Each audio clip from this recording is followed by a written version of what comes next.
하나님의 언약의 계보를 이어가야 할 당사자는 바로 나. 창세기 10장 1절에서 32절 말씀.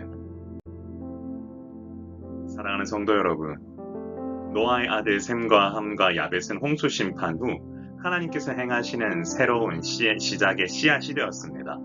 먼저 야벳의 자손들이 땅을 나눠 거주하는 이야기가 나오는데요. 고멜, 마곡, 마대, 야완, 두발, 메색, 디라스는 야벳의 자손으로 이들의 자손을 통해 다양한 나라가 형성되게 되었습니다. 그들은 각기 언어와 종족, 나라대로 바닷가의 땅에 머물기도 했는데요. 이처럼 하나님께서는 죄로 인해 심판받은 인류에게 다시 번성할 기회를 허락하셨습니다. 그러므로 족보는 단순한 이름의 나열이 아닙니다. 죄로 인해 멸망해야 했던 인류에게 하나님께서 주신 새로운 기회라는, 그 기회의 증거라는 사실을 기억해야 합니다. 하나님은 이들을 통해 구속 역사를 이어가셨습니다. 함의 자손 가운데 가장 특이한 부분은 영웅 니므롯에 관한 이야기입니다.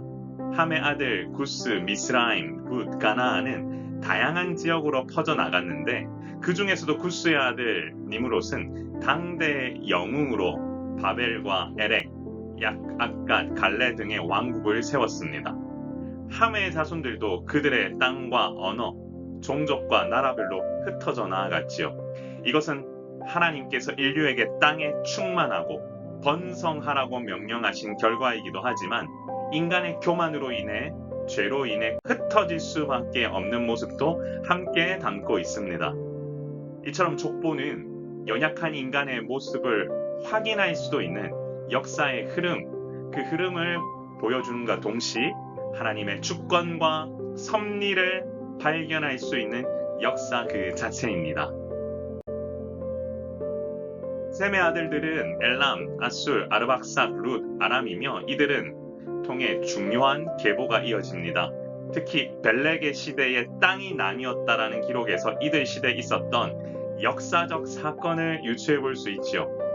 사실 셈의 자손이 중요한 이유는 이들을 통해 이루시는 하나님의 구원 역사가 일어나기 때문입니다. 이 족보는 장차 인류 구원을 위한 하나님의 약속이 어떻게 성취되어 가는지를 볼 수 있는 가장 중요한 핵심 자료이기도 한데요. 이처럼 족보는 하나님의 구원 계획의 역사를 확인할 수 있는 증거 그 자체입니다.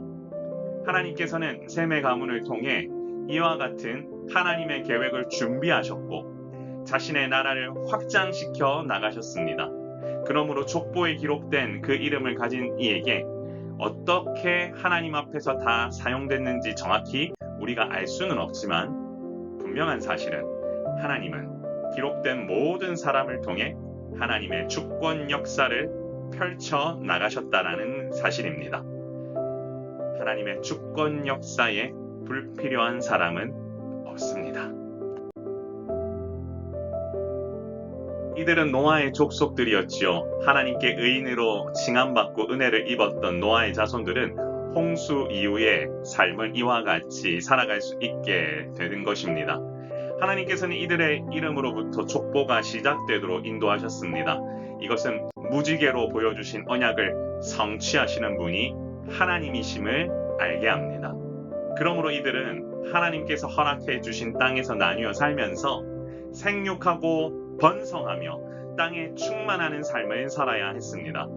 그것은 오늘을 사는 우리에게도 동일한 과제임을 기억합시다. 족보는 과거를 통해 현재를 이해하고 미래로 나아가도록 인도하는 하나님께서 우리에게 주신 내비게이션입니다. 사랑하는 성도 여러분, 족보는 하나님의 섭리가 기록된 은혜의 증표입니다. 노아 자손의 족보는 인류를 향한 하나님의 사랑이었습니다. 홍수 심판은 하나님께서 이 땅을 완전히 새롭게 하시기 위해 보여주셨던 심판이지요. 그것 때문에 하나님께서 이 땅을 새롭게 하시려면 사람이 필요하셨는데 바로 하나님의 선택을 받았던 이가 노아였습니다. 하나님은 노아 자손들을 택하여서 하나님의 주권적인 구원 계획을 이뤄가고자 하셨습니다. 각 민족이 흩어지고 땅을 나누어 차지하게 되는 과정 속에서 셈의 자손을 통해 이루시는 하나님의 섭리가 바로 족보 속에 그대로 녹아져 있습니다. 또한 하나님 앞에서 범죄하면 저주를 피할 수 없다라는 부분은 함의 자손의 족보를 통해서도 알게 됩니다. 그러므로 우리는 이 족보를 통해 하나님의 전적인 은혜가 우리 삶에 필요하고 그렇게 선택받은 자로 살아가는 것이 얼마나 중요한지를 잊지 않아야겠습니다.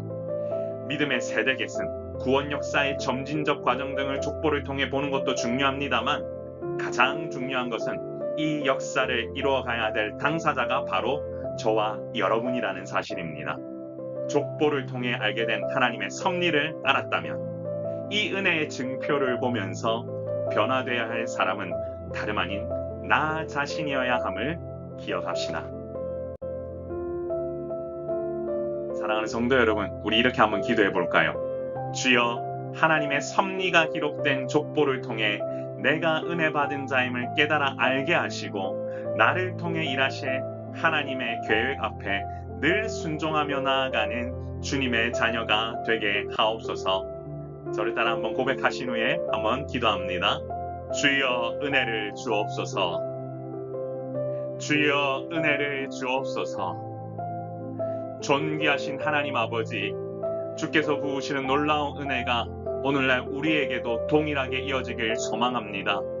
노아의 자손들을 택하셔서 주님께서는 그 족보의 역사를 통해 인간 역사를 이루어 가셨고 하나님의 주권 섭리가 어떻게 이루어지는지를 또한 보여주셨습니다.